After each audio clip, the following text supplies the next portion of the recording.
భగవంతుని యొక్క అనుగ్రహమే. నామస్మరణ చేయాలి అని కంకణ కట్టుకొని కూర్చున్నా నామస్మరణ మనం చేయలేకుంటుందా? లలితా సహస్రనామ పారాయణం చేయాలి, గుళ్ళో కూర్చుంటాం. ఏదో అవాంతరం వచ్చింది, నలుగురు సమకూరేటప్పటికి ఒక పావు గంట గడిచిపోయింది.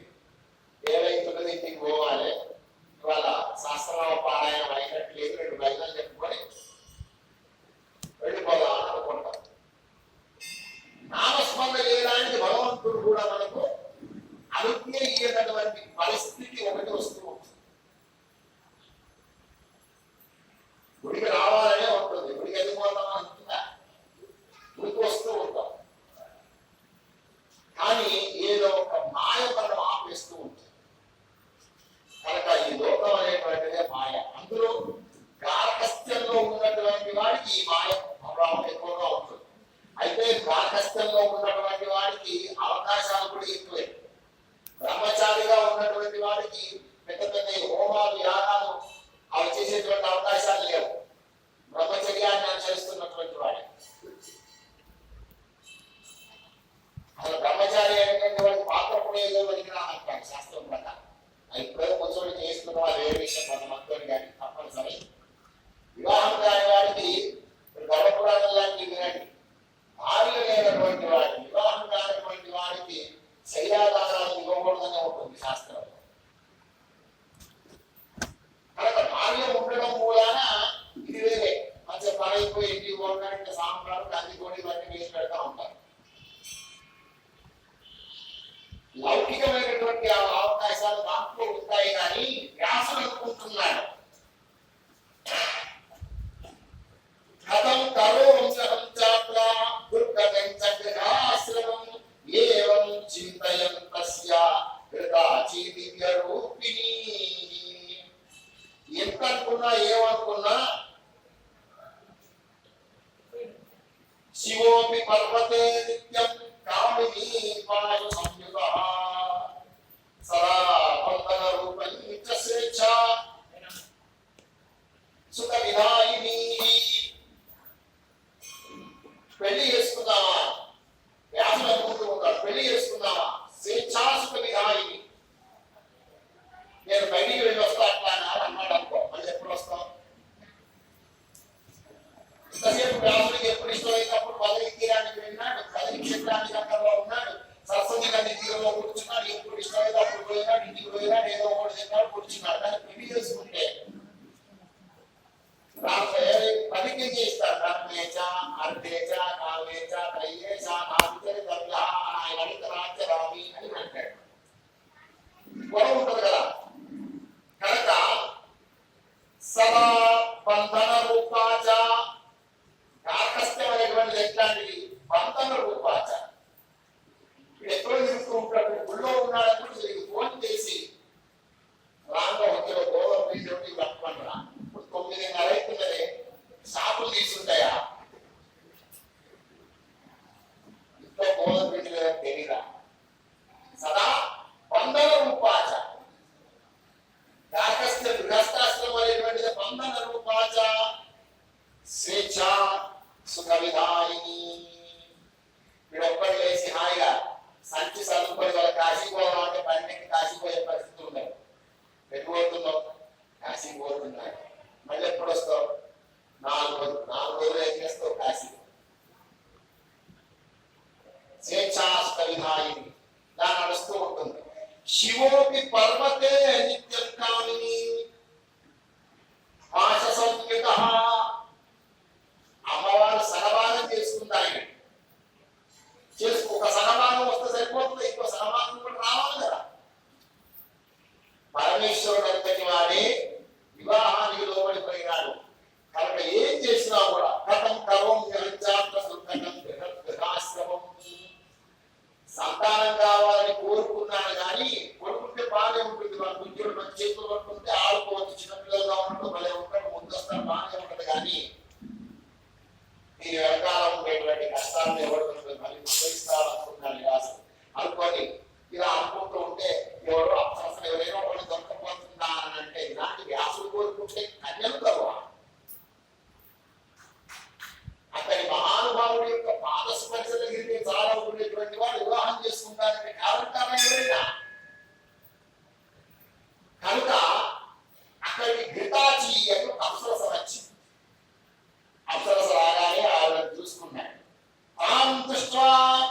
చంచలాపాంగిం సమీపస్థం వరాప్సరాం. ఆమెను చూసి పంచవాన పరితాంగ పూర్వమాసీ ఏమనుకున్నాడు, ఒక్కసారిగా మన్మథ భావానికి లోనైనాడు. వివాహం కాలేదు, ఏం కాలేదు అనుకుని మళ్ళీ అనుకుంటున్నాడు.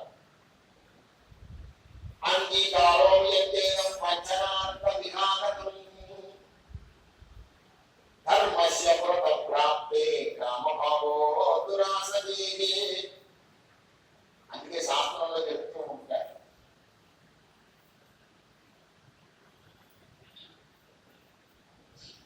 మునీనామపి కర్షతి ఇంద్రియాన్ని బలాన్యాము.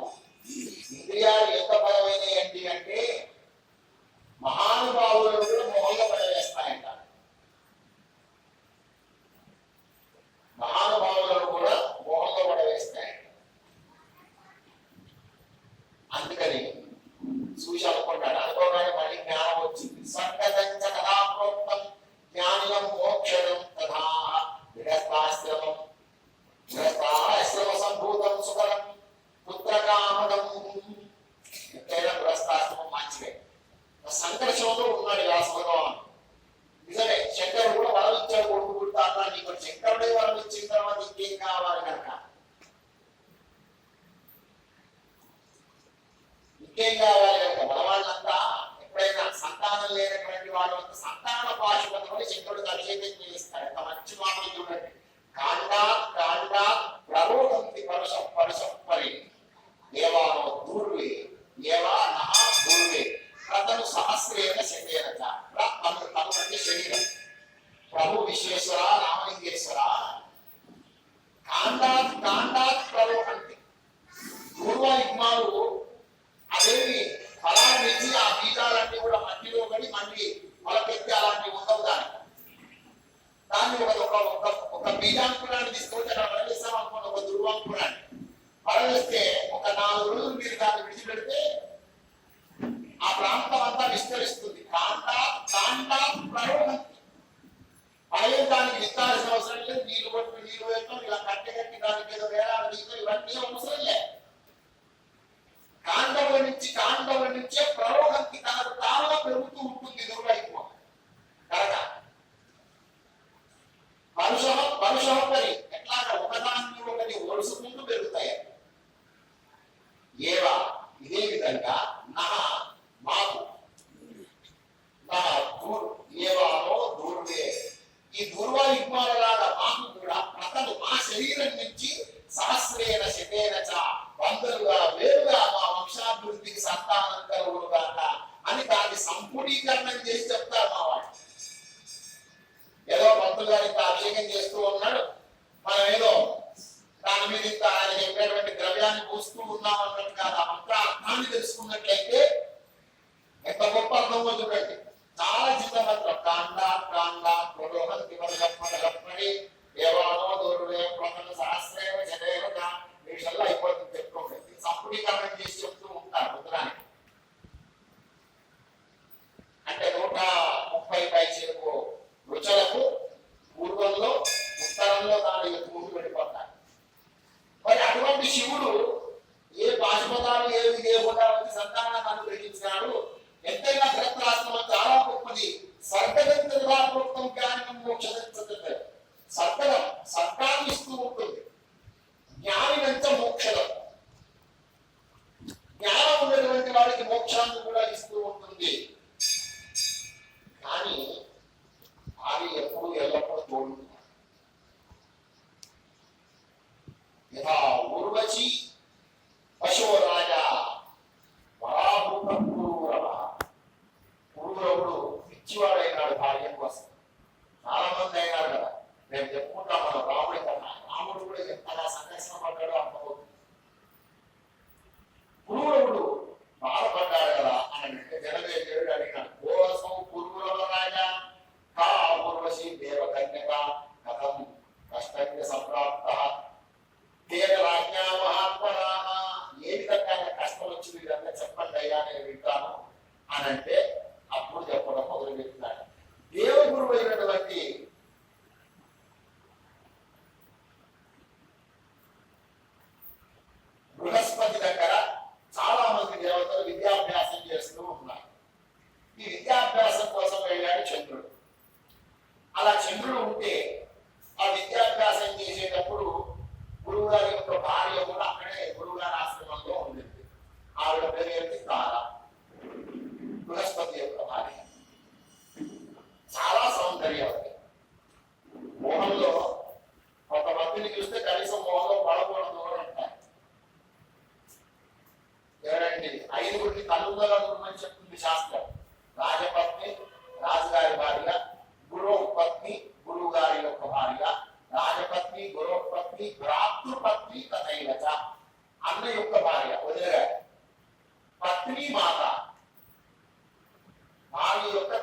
మాతాచ, తన యొక్క తల్లి పంచైతా మాతస్మృత అని శాస్త్రం.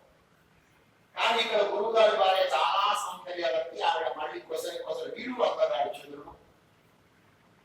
కనుక వాళ్ళిద్దరి మధ్యలో మోహం ఏర్పడింది. మోహం ఏర్పడంగానే ఇద్దరి మధ్యలో ఆకర్షణ కూడా ఏర్పడింది. చెప్తున్నాను కదా, బుద్ధి కర్మానుసారిని చేసే పనులను బట్టి బుద్ధి ఏర్పడుతూ ఉంటుంది. ఆ బుద్ధిని నడిపించేటువంటిది నేను చెప్పుకున్నాను కదా, సత్ అసత్, రెండు రకాలైనటువంటి బుద్ధులకు కూడా ఆవిడే కారణం. అసత్కేమో మహామాయ కారణం అయితే, సత్తుకేమో భువనేశ్వరి దేవి ఆ రూపంలో అనుగ్రహిస్తూ ఉంటుందని చెప్పారు. ఇలా కనిపించింది. ఈ ముసలాడి ఎందుకు అంతగా అని పట్టుకుని పోయాడు, తీసుకుని వెళ్ళిపోయాడు. కింకృతం కిల సీతాంశ కర్మ ధర్మ విగర్హితం. బృహస్పతి అన్నాడు, చంద్ర ఏం చేస్తా ఉన్నావు? సీతాంశ అంటే చంద్రుడు అని అర్థం. చంద్ర ఏం చేస్తూ ఉన్నావు? ఏం పని చేసావు? కర్మ ధర్మ విగర్హిత, ధర్మచ్యుతమైనటువంటి పని చేసావురా, ఇది ధర్మం కాదు అని చెప్పినాడు. తమదేవ గురుష్టాహం, నీకు దేవతలందరికీ నేను గురువును. ఎవరంటూ ఉన్నారు? బృహస్పతి అంటూ ఉన్నాడు. గురు భార్య కథం మూఢ భుక్త కిం రక్షిత. నారక్షణలో ఉన్నటువంటి గురు భార్యను తీసుకుని వెళ్ళి అనుభవిస్తావా? తప్పు కదా. గురు భార్య తల్లితోటి సమానం.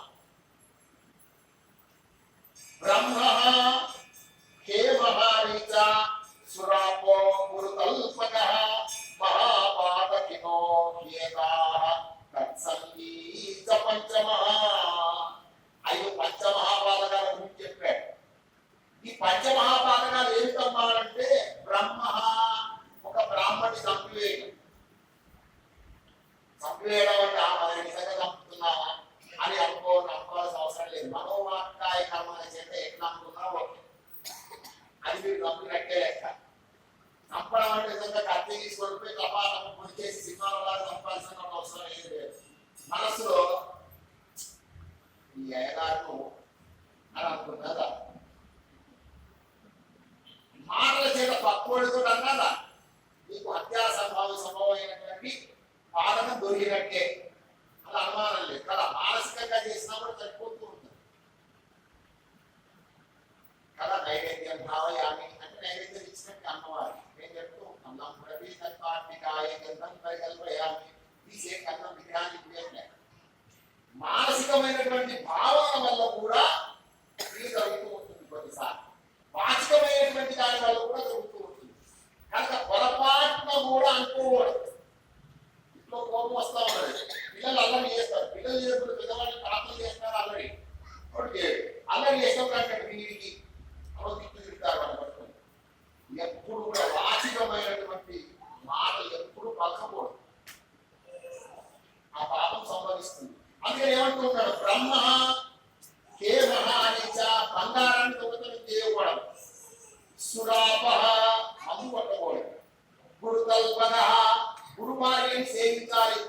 తల్లిలాగా ఉండాలి, కానీ ఆవిడని స్త్రీ అనేటువంటి దృష్టితో భావించకూడదు. అది ఎవరిని భావించకూడదు, తన భార్య తప్ప. నేను చెప్పుకున్నా కదా, మాతృ పరదానాంశ పరద్రవ్యేషు దోషుణం అని చెప్పుకున్నా. ఇతరుల యొక్క భార్యని తల్లులాగా చూడమని చెప్తున్నా. అమ్మా పిలవాలట అందరినీ. మహాపాదకినో ఏకాహతత్సంగి పంచమహా. ఇవి మరి 4 చెప్పారు కదా అయ్యగా. ఇంకొకటి ఏమి అంటే వాళ్ళకి స్నేహం చేయడం. బ్రహ్మహత్య చేసిన వాడితో, బంగారం దొంగతనం చేసిన వాడితో, సురను తీసుకునేటువంటి వాడి చేత గురువు యొక్క భార్యను అపహరించినటువంటి వాడు గురు తల్పం మీద కూర్చోవడమే తప్పని చెప్పాడు. ఒక గురువు గారు ఉన్నారంటే వాడితో మంచం వేశాం.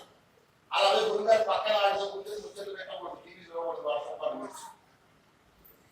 గురువు యొక్క తల్పం వేరే, గురు తల్పక.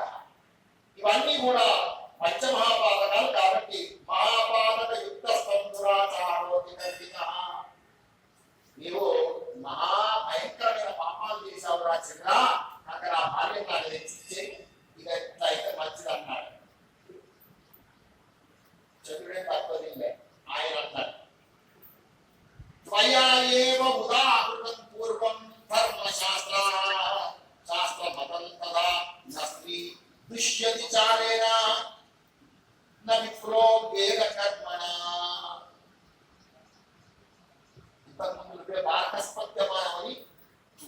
బృహస్పతి ఒక ధర్మశాస్త్రాన్ని రాశారు ఆయన. దాని పేరు బాలకస్పత్యమానం. అనేకమైన ధర్మశాస్త్రాలు ఉన్నాయి మనకు. ఆ బాలకస్పత్యమానంలో ఒక విషయాన్ని చెప్తాడు. ఏమంటాడు అనంటే, నా స్త్రీ దుష్యతి చారేన, ఒక స్త్రీకి తన ఇష్టమైనటువంటి వాడితో వెళ్తే తప్పు లేదు అని రాశాడు. విప్రో వేద కర్మణ, మా బ్రాహ్మణుడు కూడా వారికి దైవానుగ్రహం లేకపోతే వేద కర్మను విమర్శిస్తాడు. ఏదో సంధ్యావందనం చేసి అయిపోయిందని అనుకుంటాడు, నాలుగు కాశీ శ్లోకాలు చదువుకుంటాడు, కొట్టుకుంటాడు. రోజు సాంఘిక వేద పారాయణం చేయాలి, ఒకటో రెండో అందుకు ఎవరు కుదురుతుంది కనుక అధ్యయనం చేయడానికి కొంత జీవితాన్ని త్యాగం చేయాలి. అది చాలా కష్టమే. ఒక స్తోత్రం చేయడానికి సమయం లేదు. వేదాన్ని పారాయణం చేసేట ఉంటుంది, దానికి అదృష్టం కావాలి. కనుక అటువంటి విషయాలు అన్నాడు. ఆ నిజానికి ఆయన ఎందుకోసం చెప్పినాడు బాలకస్పత్యమానం ద్వారా అంటే, ఆ భర్త కనుక లేకపోయినా మరి సాగు చెప్తారు. చాలా మంది అనుకుంటారు సాగమనాన్ని విధించారు అని చెప్పి ధర్మశాస్త్రాలను విధించారని చాలా మంది చెప్పుకుంటారు. పరాశర సంహిత లాంటివి, యాజ్ఞవల్క్య సంహిత, ధర్మశాస్త్రాలు శుద్ధులు కనుక చదివినట్లయితే మనకు అర్థమైపోతుంది. ఎవరి వాళ్ళే అందరికీ సాగమనాన్ని విధించరా. ఒక సగమనం కూడా ఎట్లాగా నీటిలోకి వెళ్ళినప్పుడే చెప్పుకున్నారు. కనుక దాని గురించి ఒక పెద్ద చర్చ కూడా చేయవచ్చు. ఇది ఎందుకు చెప్తున్నాడు బృహస్పతి? తప్పనిసరి స్థితులు ఉన్నప్పుడు భోజనం కోసం ఇతరులను ఆశ్రయించి వాళ్ళ దగ్గర నుంచి భోజనాలు వగైరాలు తీసుకోవచ్చు. మన భర్త సంపాదించినటువంటి దాని నుంచి తీసుకోవాలని ఏమీ లేదు. భర్త లేడు, తపస్సుకు పోయినాడు, లేదా కాశీలో పోయినాడు, అఘోరాలలో తెలిసాడు, లేదు యాత్రలకని వెళ్ళినాడు, ఉన్నాడా లేదా తెలియదు. ఇంట్లో వారి పిల్లలకు భోజనం ఎలాగా? విశ్వామిత్రుడు తపస్సుకు వెళితే సత్యవ్రతుడు అనే పేరుతో ఉండేటువంటి ఒక మహానుభావుడు భోజనం పెడతాడు వాళ్ళ పిల్లలకి. వాడు చెట్టాడుగా ఉంటాడు, మాంసాన్ని తీసుకువచ్చి పెట్టి అదే భోజనం చేస్తాడు. ఆటకు వశిష్ఠుడిగా వాళ్ళు చెప్పుకుంటా ఉన్నారా కథని. అటువంటిప్పుడు తప్పు లేదు. ఎవరైనా ఒకటి వచ్చి అమ్మాయి ఈ భోజనానికి ప్రాణాన్ని కాపాడుకోవచ్చు తల్లి, మీ పిల్లలకు పెట్టు అని చెప్పినప్పుడు ఆయన తీసుకోవచ్చు. అటువంటిప్పుడు ఇతరుల యొక్క ఇచ్చినటువంటి ఆ వర్తృత్వాన్ని ఒప్పుకోవచ్చు. అంతేగాని ఇలా తీసుకోమని కాదు కదా అని చెప్పి అనుకున్నాను. ఆయన చెప్పిన వినలేదు. అయం మే శిష్యరామ్యాతో గురు పత్ని మాతరం జగ్రాహచరితో ధర్మీ శిక్షణీయో మహాదునా మయాదునా. నువ్వు తప్పు చేశావురా, నువ్వు నాకు శిష్యుడివి, నీకు ఆవిడ గురుపత్ని కనుక ఆవిడ తీసుకోవడం తగినటువంటిది కాదు. నీకు శిక్షలు వేయాల్సి వస్తూ ఉంటుంది. కనుక దేహి మే కామిని శీఘ్రం నో చేక్షాపం కదామ్యహం. నా బాల్యం నాకు అప్పగిస్తావా, శపించమంటావా అని అంటాడు.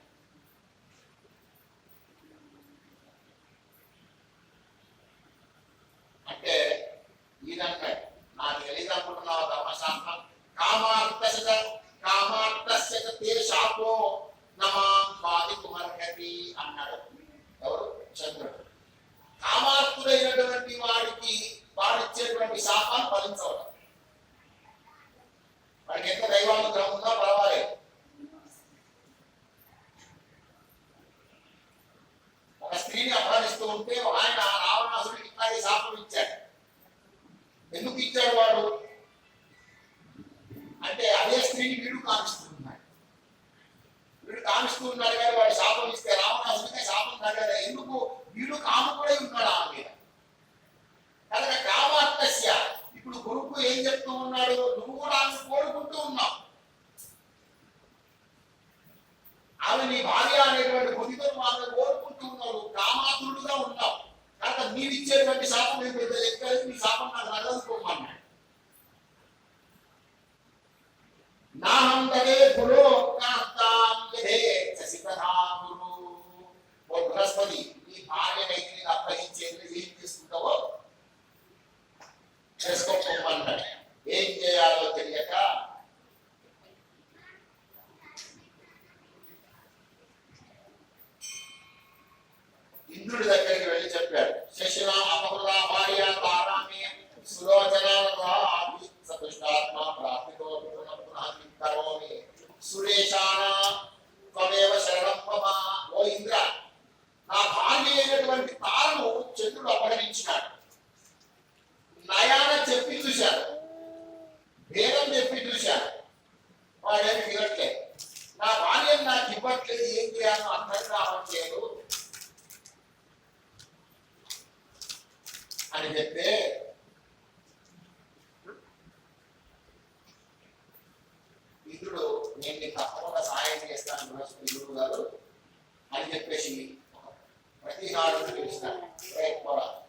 చంద్రుడికి చెప్పు ఏమని గురువు గారి భార్యని ఇచ్చివేయమని చెప్తా అంటే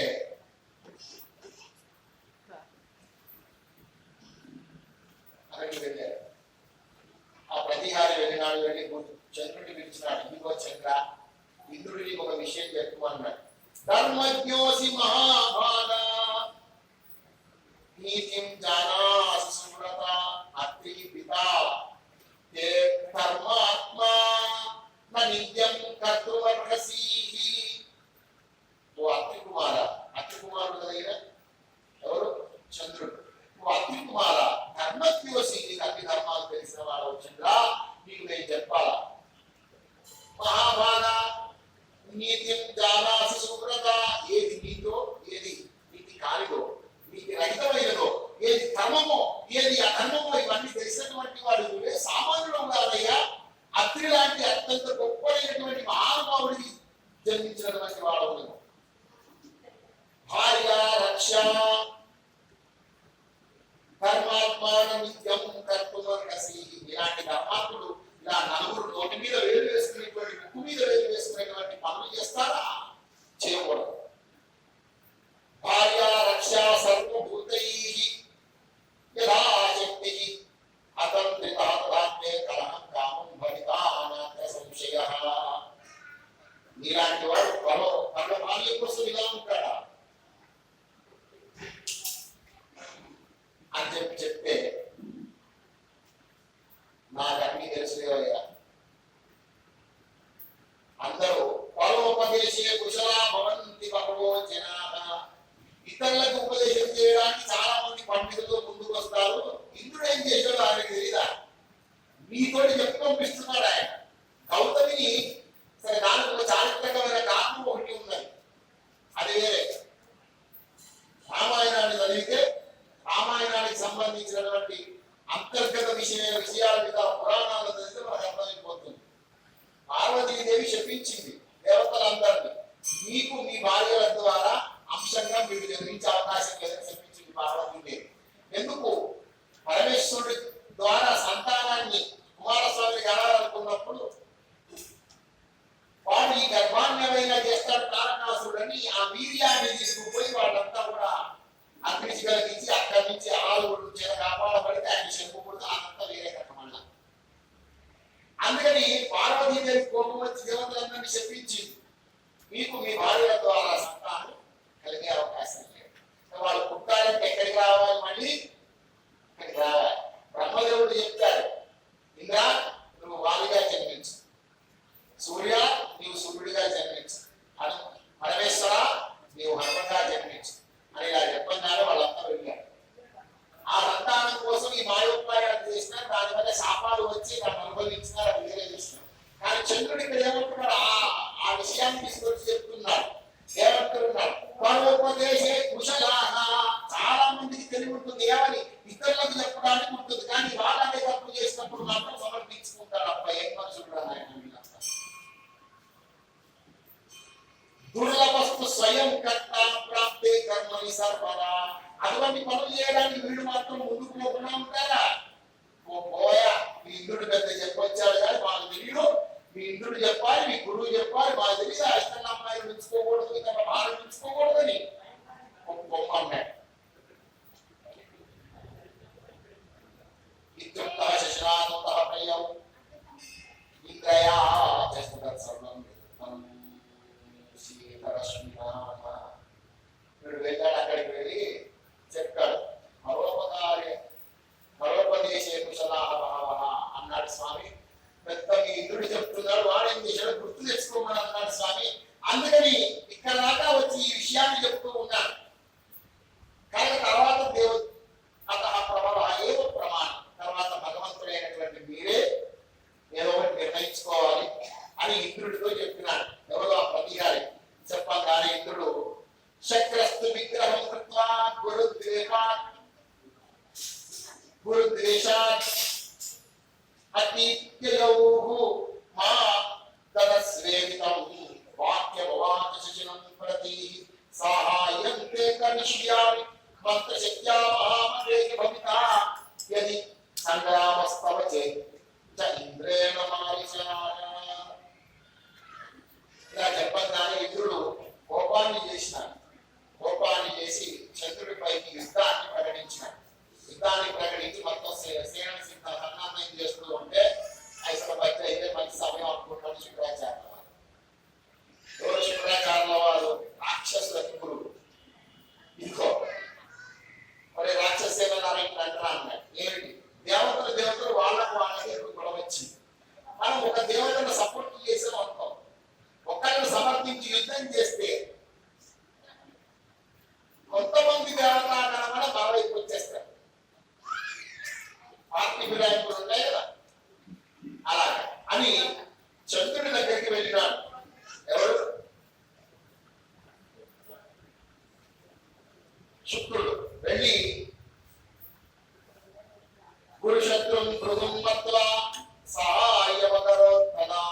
వెంటనే హంసారుడై అక్కడికి వచ్చేసినాడు.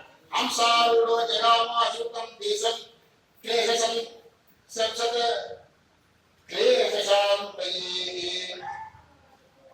రాకాపతిం తదా పునః పుంచభాగ్యాకురోరితీః నో చేద్ విష్ణుం సమాపోయ కరిష్యామి సంశయం అన్నాడు.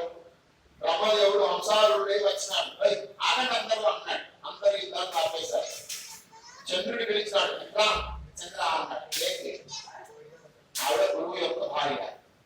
ఆవిడకి ఆ గురువు యొక్క భార్య అయినటువంటి తారాదేవిని తీసుకుని గురువుకు అప్పగించు. లేకపోయినట్లయితే అప్పగించాలంటావా?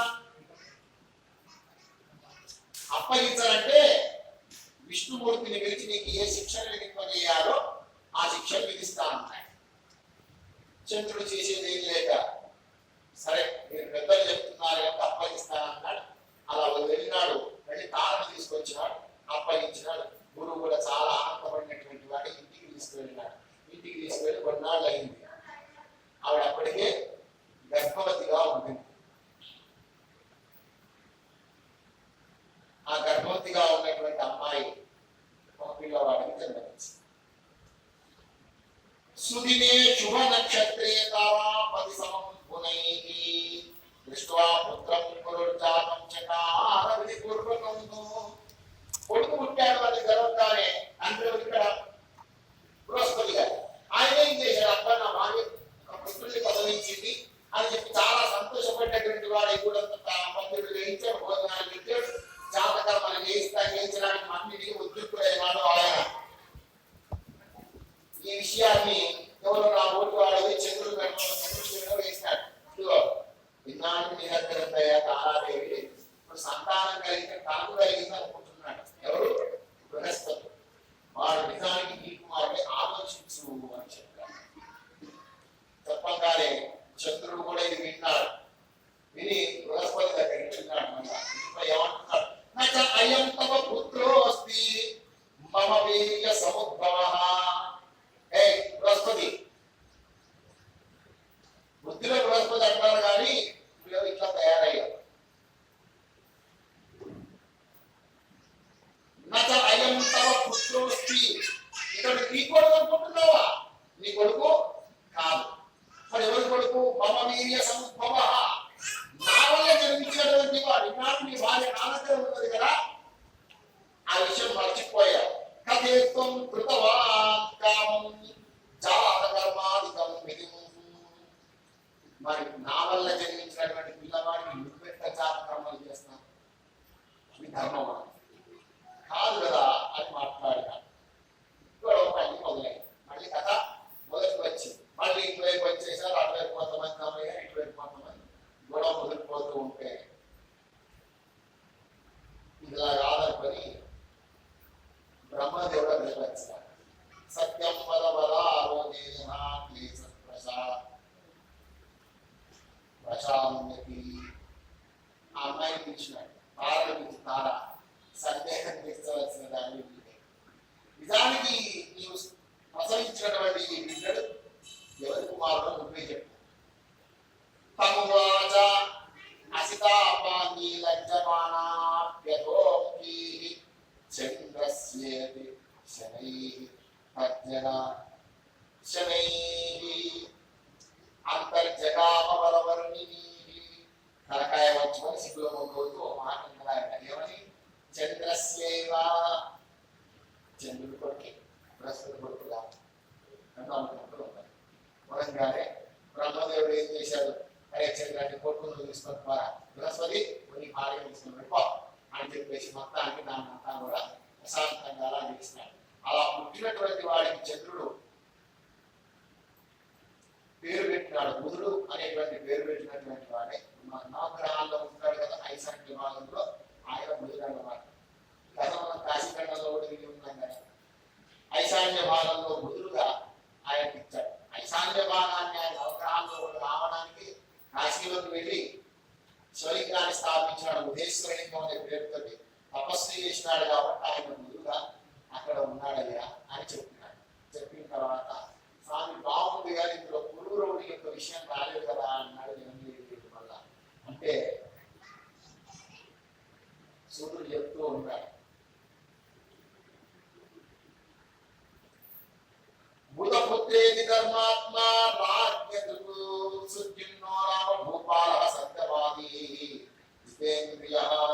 సుద్యుమ్నుడు అనేటువంటి ఒక రాసు ఉన్నాడయ్యా ఆ కాలంలోనే. మనం దీనికి ముందు చెప్పుకున్నటువంటి భాగవత మాహాత్మ్యంలో సుద్యుమ్నుడి యొక్క కథను చెప్పుకున్నామా. ఈ సుద్యుమ్న మహారాజు గారు ఒకసారి వేడకు వెళ్ళినాడు. ఆ వేడకు వెళ్ళినటువంటి సందర్భంలో ఆయన కుమారవనంలోకి వెళ్ళినాడు. కుమారవనం అంటే ఏమిటి? పార్వతీదేవి పరమేశ్వరుడు ఇద్దరు ఏకాంతంగా ఉండేటువంటి ఒక వనం, ఒక తోట లాంటిది ఆ కుమారవనం. ఇతను ఈ సుద్యుమ్నుడు వేడకు వెళ్ళి ఎవరినో తరుముకుంటూ అనుకుంటూ వచ్చి అదిలో పోయి తీరా మాత్రం కుమారవనంలోకి అడుగు పెట్టాడు. కుమారవనంలోకి అడుగు పెట్టగానే కివేదని చింతార్పాహ చిత్యమాన పునః దుఃఖం బహుధనం ప్రాప్తం సుద్యుమ్నో లజ్జయా అద్భుతః. అందులో అడుగు పెట్టగానే ఏమైనా స్త్రీగా మారిపోయినా. నేను చెప్పుకున్నా కదా మహాత్మ్యంగా స్త్రీగా మారిపోయినాడు. ఏంటి నేను ఇలా స్త్రీగా మారిపోయినాను? సిగ్గుపడ్డాడు. తగ్గుతాను దుఃఖం బహుతరం ప్రాప్త. దుఃఖం వచ్చింది ఒక్కసారి. ఎందుకు? అంతకుముందు కూడా వేశాడు. మంచి ఆనందంగా తీరిగా ఉంది, గంటలు తిరిగినటువంటి జనం ఇలా ఉండేటువంటి వాడు పంచశీర్ష యువోదరా అని చెప్పారు కదా.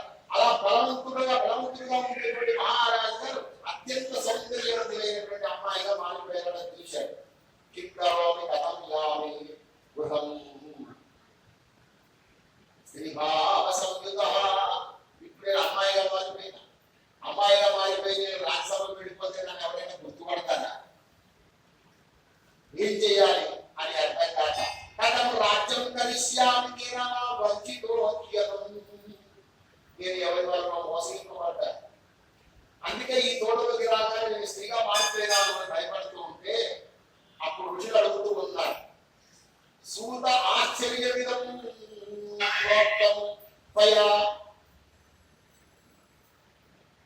నువ్వు చెప్పినటువంటి చాలా ఆశ్చర్యంగా ఉంది. ఒక తోటలోకి వెళితే ఒక అమ్మాయి పడిపోతాడు అని చెప్పగానే దాని కారణాన్ని చెప్పాడు ఎవరు? సూతుడు. పూర్వంలో కూడా పార్వతీ శంకరుడు ఇద్దరు కూడా ఏకాంతం కోసం కుమారవనాన్ని నిర్మించుకున్నారని చెప్పుకున్నాం కదా నిన్న. ఆ ఏకాంతవనంలో కుమారవనంలో ఉన్నప్పుడు సనక సనందర సనత్ కుమార సనత్జాతులు అనేటువంటి నలుగురు బ్రహ్మపుత్రులు ఎవరైతే ఉన్నారో వీటినే సనక సనందరులు అంటూ ఉంటారు. చెప్పడం ఇద్దరు పేర్లు చెప్తాం కానీ మొత్తం నలుగురు వాళ్ళు నలుగురు కూడా అబ్బాయి ఇక్కడ పరమేశ్వరుడు ఉన్నారంటే పోయి దర్శనం చేసుకున్నాను కుమారవనంలోకి వచ్చేసారు. రాగానే పార్వతీదేవి అప్పుడు నగ్నగా ఉంటుంది కనుక పరమపురుషుడు చూడంగానే స్త్రీలు వెళ్ళిపోతారు కదా. అందుకని ఆవిడ అక్కడి నుంచి వెళ్ళిపోయింది. అయింది. కాగానే పరమేశ్వరుడికి కోపం వచ్చి ఎప్పుడు తప్పుడు దర్శనం చేసుకుంటారని నాకు అర్థం కాదు. ఎందుకంటే కొన్నిసార్లు దర్శనం చేసుకోకూడదు. గర్భాలయంలో పూజ చేస్తూ ఉన్నాడు అప్పటి పంతులు గారు నమస్కారాలే కాదు అంటే పాపం ఆయన జపం చేసుకుని కూర్చుంటాడు. అక్కడ ప్రజ నమస్కారం చేయకూడదు. పరమేశ్వరుడికి తప్పి గోడి నమస్కారం చేయకూడదు. చూడండి ఆయన ఏదో ఒకటి ఇలా పట్టుకున్నాడు. మళ్ళీ నమస్కారం అంటే కాకాయ రూపాయలు కలిసి చెయ్యి రూపాయలు లేకపోతే ఏదో ఒకటి చేయాలి అని నమస్కారమే కాదు మళ్ళీ అంటే అలా నమస్కారమే కాదు అనే దానికి కంటిన్యూ ఉంటుంది. మీరు విడిచిపెట్టడం వాళ్ళకి. కానీ ఏకాంతంలో ఉన్నప్పుడు మీరు చెప్పుకున్నా కదా సాంబుడిని ఎందుకు క్షమించినాడు? సాంబాదిత్యేశ్వరుడు గురించి చెప్పుకున్నా కదా. కాశీఖండం చెప్పుకున్నాం. అక్కడికి వెళ్ళి శివలింగం దగ్గర ఆదిత్యుడు ద్వాదశాదిత్యులో కూడా స్థాపించినటువంటి శివలింగం దగ్గర వచ్చి పూజాధికారులు చేసి అవన్నీ చేస్తే తప్ప ఆ పాపం నుంచి ప్రక్షాళన కాలేదు సాంబుడు. కనుక ఏకాంతంలో ఉన్న వాళ్ళని పలకరించకూడదు అన్న ఆలోచన కూడా లేకుండా వెళ్ళి శరత్ కుమార్ నమస్కారం చేస్తే ఋషితుల్యులు కనుక ఋషికుమారులు కనుక ఏమి అంత ఏమన్నాడు? తర్వాత ఆ వనానికి శాపం పెట్టాడు. ఎవరైతే ఈ వనంలోకి పురుషులు అడుగు పెడతారో వాళ్ళు స్త్రీలుగా మారుతారని చెప్పినాడయ్యా అని చెప్పగానే సోనకాదులంతా ఆ మాటని విని సరే మహారాజా ఇప్పుడు అక్కడ ఉన్నటువంటి సుద్యుమ్న మహారాజు స్త్రీగా మారినాడు కదా ఆ విషయం ఏమైందో చెప్పండి అని అంటే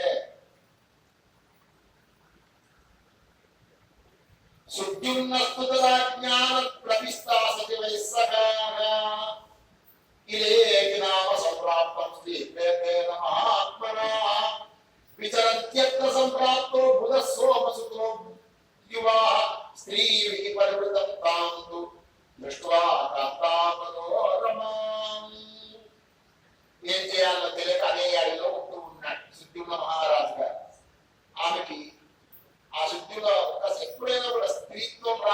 స్త్రీ రూపం రాగానే స్త్రీ సంబంధించినటువంటి ఆలోచనలే ఉంటాయి. ఇది జీవలక్షణం. ఆడవాళ్ళగా వచ్చి ఆడవాళ్ళ లక్షణాలు, మగవాళ్ళగా వచ్చి మగవాళ్ళ లక్షణాలు, పిల్లవాళ్ళ లక్షణాలు, పెద్ద పెరిగే తర్వాత పెద్దవాళ్ళ లక్షణాలు ఇలా వస్తూ ఉంటాయని చెప్తారు. కనుక అక్కడ స్త్రీగా మారినటువంటి సుప్రీంగ మహారాజు ఇలా అనే పేరుతో మారాడు. ఇలా అనే పేరుతో ఆ దరిదాపుల్లోని ఆ వస్తువుని సంచరిస్తూ ఉంటారు. అలా ఆ వనం నుంచి బయటికి వచ్చినా కూడా స్త్రీగానే ఉన్నాడు సుప్రీంగ మహారాజు గారు. ఇలా అనే రూపంలో ఉన్నాడు. అలా ఇతర రాజ్యానిగా వెళ్ళలేదు. కనుక ఏం చేయాలో అర్థం కాక మంత్రుల్లో పిలిచి వాళ్ళకి చెప్పేశాడు, ఇలా మీరు పాలన సాగించండి కొన్నాళ్ళ పాటు, తర్వాత ఏమైతుందో భగవద్గీత అని చెప్పినాడు. చెప్పిన తర్వాత అలా ఇలా అనే రూపంలోనే అక్కడ తిరుగుతూ ఉంటే ఒకసారి ఇంతకుముందు మనం చెప్పుకున్నటువంటి తారాశశాంకులకు పుట్టినటువంటి కుమారుడైన బుధుడు ఆ ప్రాంతానికి వచ్చినాడు.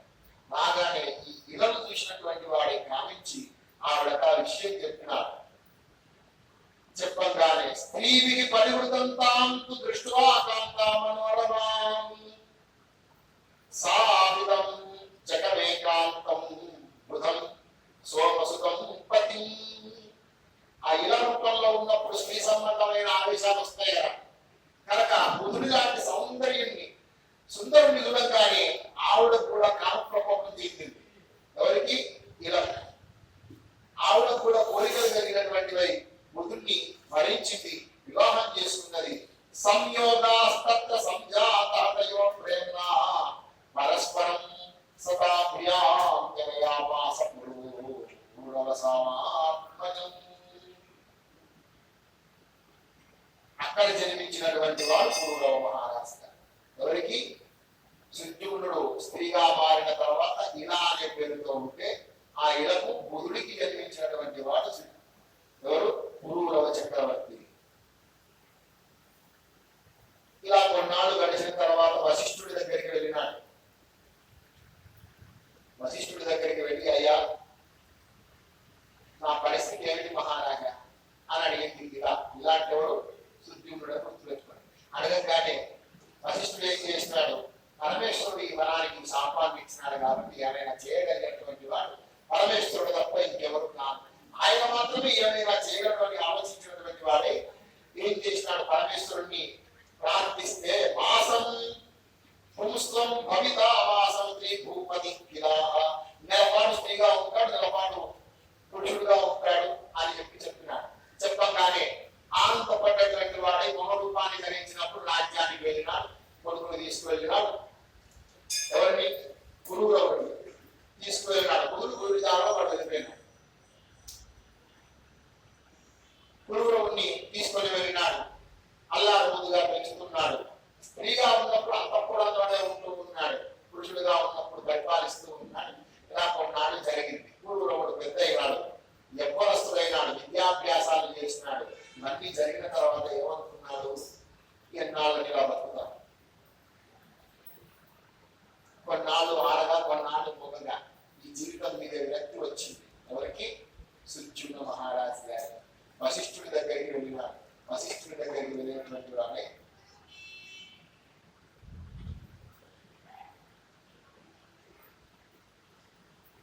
స్వామి నాకేమైనా ఉపాయాన్ని చెప్పండి అంటే, వానప్రస్థానికి వెళ్ళి తపస్సు చేసుకోవడా అన్నాడు. భార్యతో కలిసి వానప్రస్థానికి వెళ్ళినాడు. తపస్సు చేసుకుంటే నారదా మంత్రమాసాద్య నవాక్షరం అనుత్తమం జగాపమంత్రమత్యర్థం ప్రేమపూరిత మానస. ఎలా చేయాలి దేవుడికి? ప్రేమపూరిత మానస. ఒక పిల్లవాడిని లాలిస్తున్నప్పుడు, వాడికి స్నానం పోస్తున్నప్పుడు, వాడికి బట్టలు వేస్తున్నప్పుడు ఎంతటి ప్రేమ ఉంటుందో అంత ప్రేమగా నవాక్షర మంత్రాన్ని జపం చేశాడు. నారదుడు వచ్చాడు అక్కడికి. నారదుడు వస్తే ఆ నవాక్షర మంత్రాన్ని ఇచ్చాడు. ఆయన ఉపాసన ఇచ్చాడు. ఎవరికి? సుద్యుమ్న మహారాజు గారికి. తీయంగానే ఆయన ఆ మంత్రాన్ని తీసుకున్నటువంటి వాడి ప్రేమగా ఆ మంత్రాన్ని జపం చేసినాడు. పరితుష్టాకరా దేవి సగుణాకారిణి శివ సింహారుణాం స్థితా చ అగ్రే దివ్య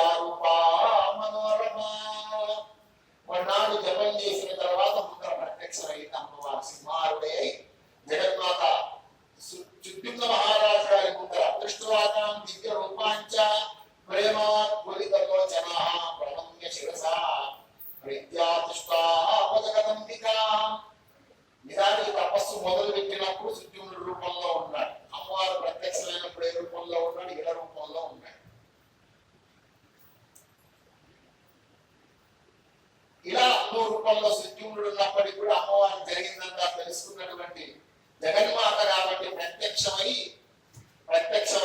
జగన్మాత ప్రత్యక్షమైతే ఏం చేయాలి?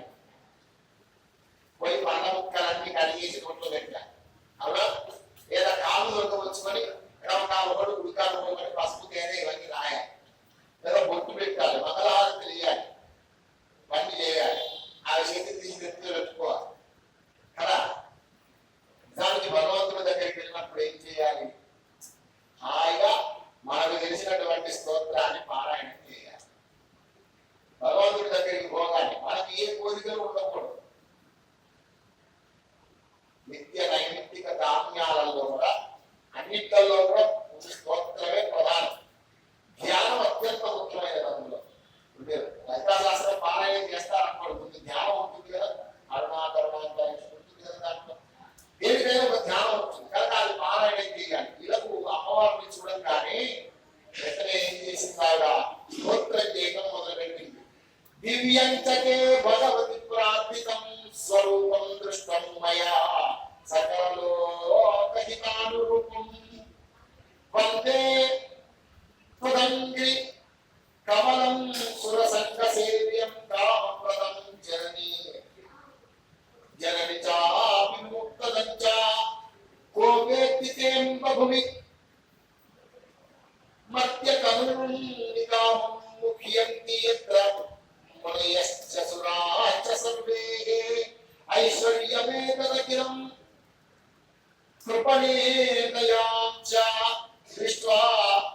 దృష్ట్వైవ దేవి సకలం కిల విస్మయో మే శంభుర్హరి కమలజో మగవారవిష్ట.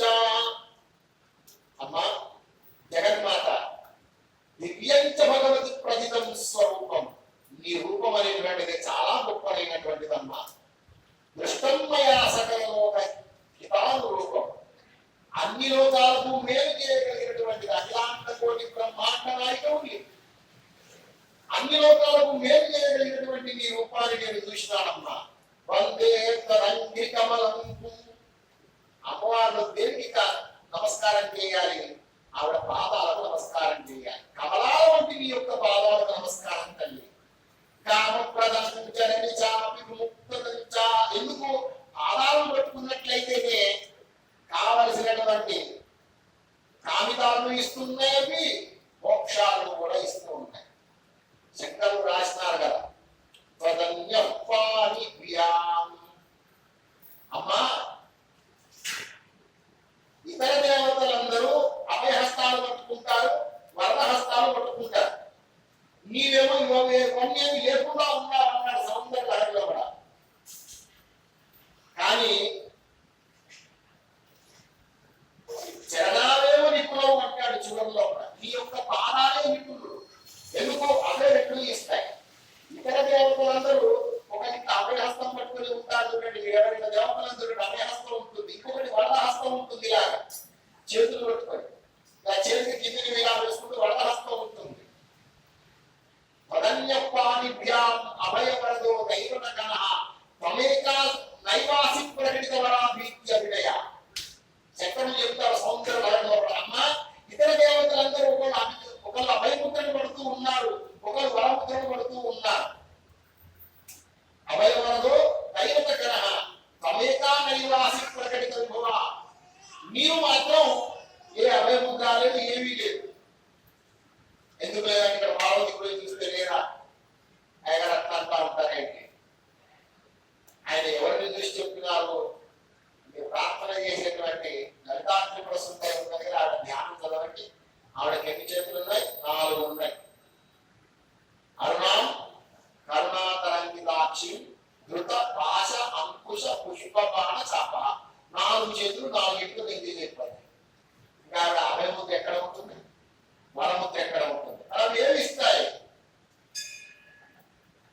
చరణాలేవ నిపుణవు అంటారు చూడండి. నీ యొక్క పాదాలే ఇస్తాయి తల్లి. అందుకని దేనికి నమస్కరించాలి? అమ్మవారికి పాదాలకు నమస్కరించాలి.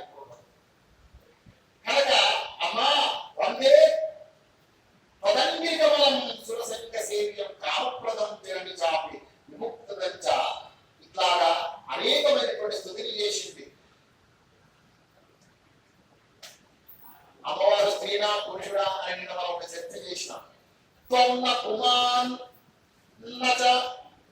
అపుమానితి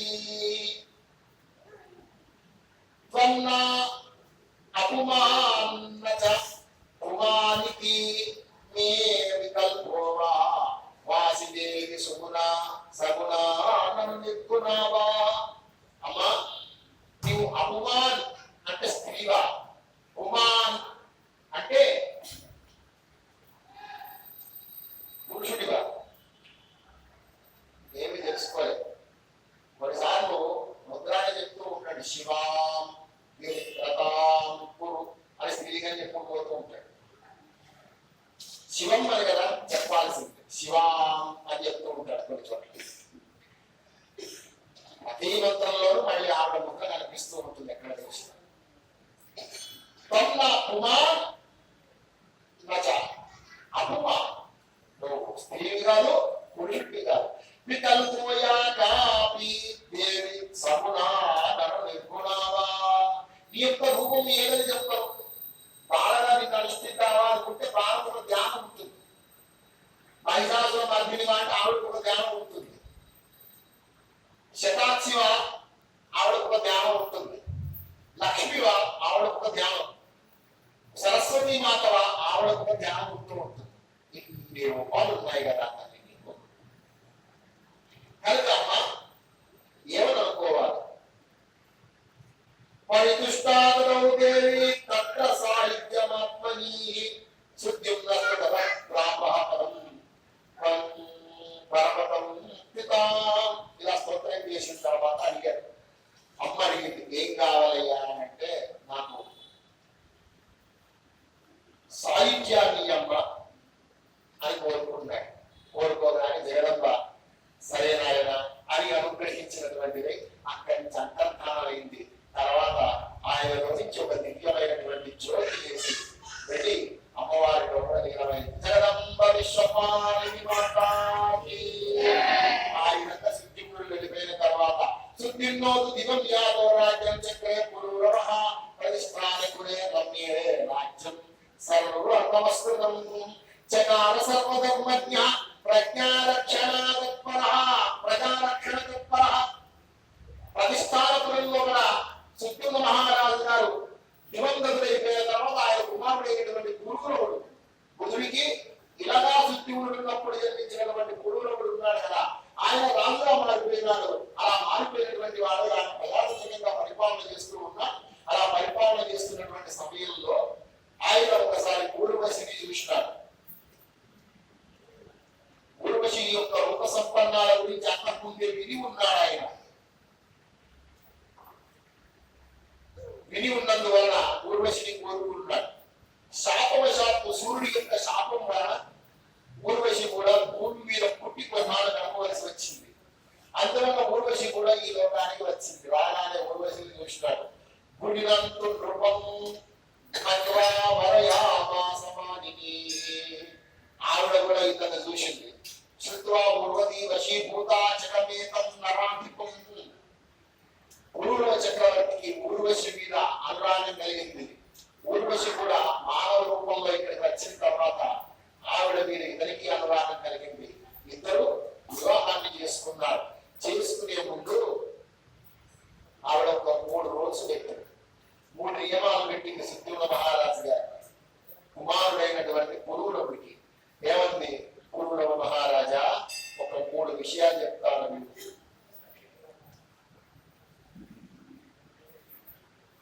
అని 2 మేకలను తీసుకొచ్చుకుంటాడు. సర్కల్ నుంచి వచ్చేటప్పుడు 2 మేకలను పట్టుకొచ్చుకుంటుంది.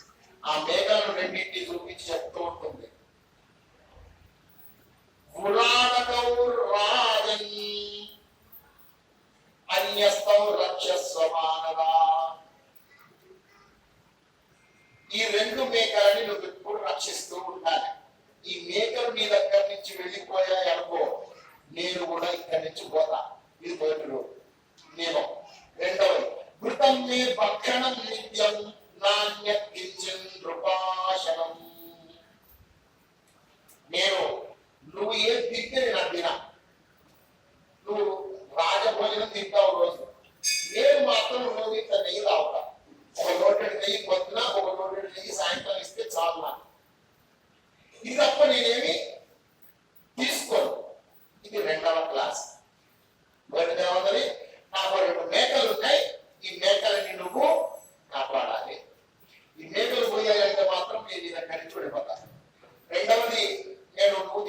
భోజనానికి 2 రోజులు పొద్దున మాపిక నెయ్యి తాగుతానని చెప్పింది. పంచ మహారాజా నగ్రమన్యత్రమైనా మనం ఇద్దరం ఏకాంతంలో ఉన్నప్పుడు తప్ప నువ్వు నాకు మళ్ళీ నగ్నంగా కనిపించకూడదు. అది గంగా స్నానంలో అయినా ఎక్కడైనా సరే నువ్వు నాకు నగ్నంగా కనిపించకూడదు, అది దృష్టిలో పెట్టుకో అని 3 విషయాలు చెప్పిన తర్వాత సరే అన్నాడు సుగ్రీవుడు. పురులో మహారాజు గారు అంగీకరించి అలా కొన్నాళ్ళ పాటు హాయిగా ఉన్నాడుగా. అంత అందమైన భార్య భక్తిగా లేని లోకం ఎందుకు కాక, రాజ్యం ఎందుకు, లోకం ఎందుకు, అన్నెందుకు కాక హాయిగా ఊర్వశి పురుడు ఇద్దరు ఆనందంగా గడుపుతా ఉన్నారు. అలా గడుపుతూ ఉంటే కొన్నాళ్ళు జరిగింది. ఇంద్రుడికి ఊర్వశి గుర్తొచ్చింది. లేనిది ఏదైనా అందంగా ఉంటుంది కదా మన దగ్గర వాళ్ళకి ఏది దొరకదో అది అందంగా ఉంటుంది. బాగా వెతుక్కుని ఏదైనా దొరికించుకున్నాం అనుకోండి, దాన్ని మించి కేర్ లేదు. రూపాయి పావులా ఖరీదు చేయనటువంటి దానికోసం 3000 రూపాయలు పెట్టి విలువ ఉన్న ఉంటాడు పెడతారు. మనిషికి అలాంటి ఆలోచనలు ఉంటాయి కనుక ఇంద్రుడికి పాపం అంతమంది అప్సరసులు ఉన్నారు, 1000 మంది ఉన్నారు అక్కడ. అంతమంది అప్సరసులు ఉన్నప్పటికీ కూడా ఊర్వశి అయినటువంటి గురుడు తెలిసి ఏం చేశాడు, ఇద్దరు పిలిచినాడు పరిచారకుని. ఓ పని చేయండి రా, పురూరవ మహారాజు గారి దగ్గర ఊర్వశిని పట్టుకున్నాడు. ఎందుకు అక్కడ తన దీక్షకు భంగం జరిగితే తప్ప ఊర్వశి ఇక్కడికి రాదు. ఏముంది మేకల్ని పట్టుకొచ్చేయండి, ఏముంది గొడవ, మేకల్ని ఎత్తుకొచ్చేయక అయిపోతుందని చెప్పాడు. చెప్పంగానే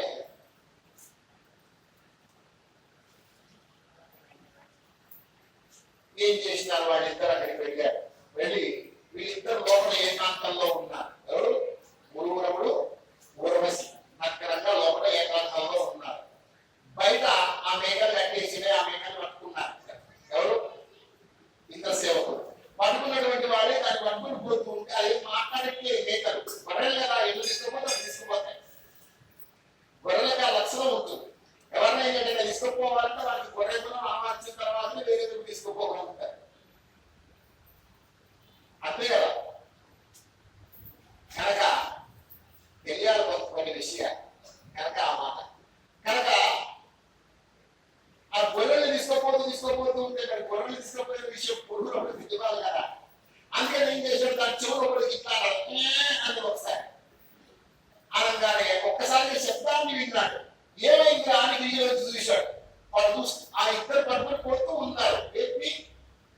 మేకలు రెండింటి కూడా పట్టుకుపోతూ ఉన్నారు. అమ్మయ్యో మేకలు పోతే ఊర్వశి పోతుంది అనుకున్నాడు. అట్లాగే లేచాడు. కనీసం ఇంకో టవర్ పట్టుకోవాలి అది మర్చిపోయి పరిగెట్టాడు. దానివల్ల అలా పరిగెట్టాడు. మొత్తానికి కొంచెం దూరం వెళ్ళాడు. చాలా కష్టపడ్డాడు. దొంగ ముంచుకున్నాడు. మేకల్ని తీసుకొని వెనక్కి వచ్చాడు. వెనక్కి వచ్చి అమ్మ ఊర్వశి నువ్వు వెళ్ళిపోతాం అనుకున్నాను, ఇక మేకలు దొరికే తీసుకో అన్నాడు. మొదటి నియమాన్ని కాపాడావు, బాగుంది, కానీ 3వ నియమాన్ని ఉల్లంఘించావు కాబట్టి నేను పోతే ఇక్కడ ఉన్నాను. 3వ నియమం ఏమిటి?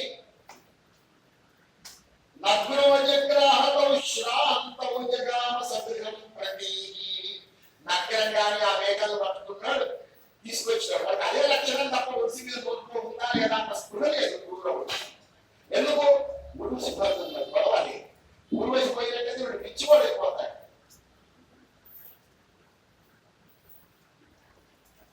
చెప్పంగానే సదేహోయం పతత్యత్ర దేవీ దూరం కృతస్త్వయాః కాంతత్యేన కృతాః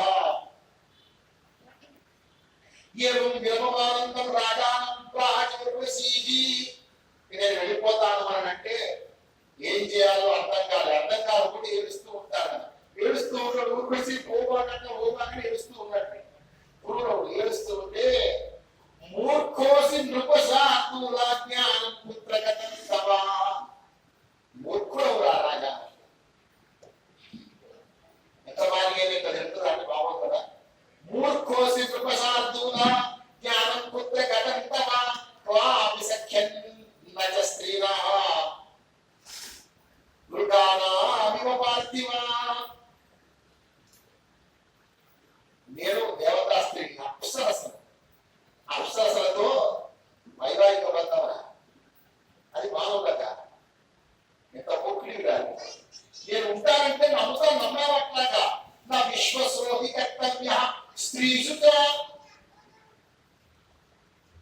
స్త్రీసు చోరేషు పార్థివైకే.